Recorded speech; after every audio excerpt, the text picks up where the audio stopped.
I'll be showing you a simple way to unlock your phone's screen lock or password without losing any data. The best part? It's free and easy, even if you're not a tech expert. Before we begin, I'd like to mention a small disclaimer. The method I'm about to show you is 100% legal, safe, and free. We won't use any type of hacking or illegal bypassing method to unlock your phone's screen lock.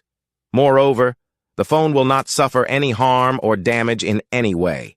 With that said, let's start. You can unlock your phone's screen lock or password using a special code. Here's how it works.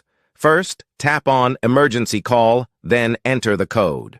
This code is unique to each type of phone and is provided by the phone manufacturer. In this video, we're using a code that works specifically for the type of phone we're demonstrating. Now, let me show you how you can get the code. Visit this website that offers free unlock codes using a unique method. And that's it. Now you can unlock your phone without losing any data. Until next time, take care, and I'll see you in the next video. Bye for now.